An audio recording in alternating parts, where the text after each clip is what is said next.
Si je vous dis Italie, vous pensez forcément à la cuisine italienne.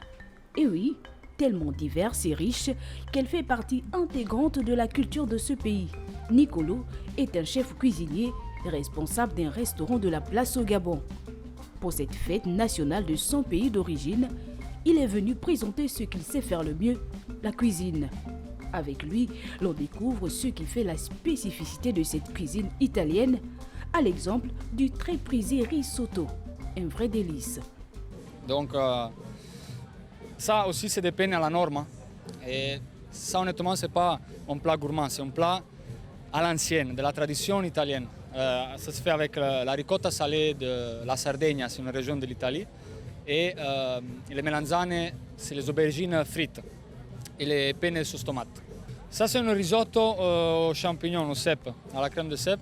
Le risotto, comme vous savez chez nous, c'est un papier blanc où on peut écrire tout ce qu'on veut. Donc si on veut mettre les champignons, on met les champignons. Si on veut mettre la tomate, on met la tomate. Si on veut mettre les fruits de mer, on met les fruits de mer. Et c'est vraiment notre tradition, le risotto. Voilà. À cette fête de la République, quoi de mieux que de danser au son de la grande voix de la chanteuse Seba, une ambassadrice de la culture gabonaise, et à côté d'elle, son groupe de musiciens venus d'Italie juste pour la circonstance. Un véritable exemple d'efficacité dans cette collaboration italo-gabonaise. Alors c'est un groupe qui a été justement pensé par l'ambassade d'Italie, notamment par monsieur l'ambassadeur, parce qu'ils ont déjà collaboré dans le passé avec Federica Michisanti. Et donc ils ont trouvé opportun justement de nous offrir cette grande scène-là, d'avoir cet échange culturel. Et voilà, c'est comme ça qu'on a échangé pour faire un programme autour de la musique jazz et la musique africaine notamment gabonaise.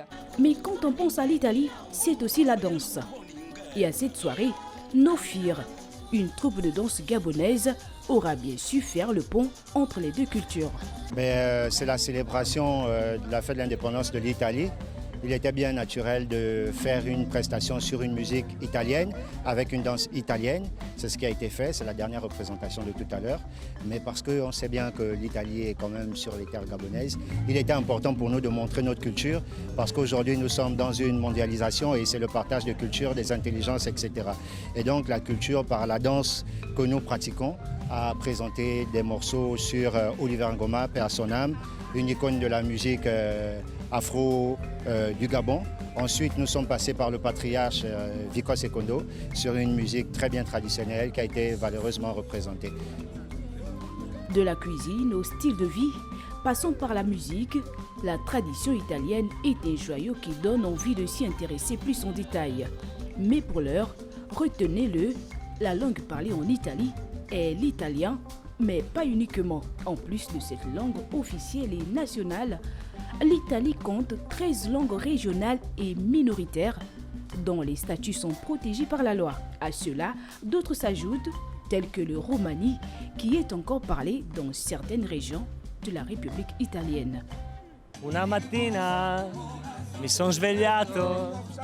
Bella ciao, bella ciao, bella ciao, ciao, ciao. Una mattina mi sono svegliato e ho trovato l'invasor.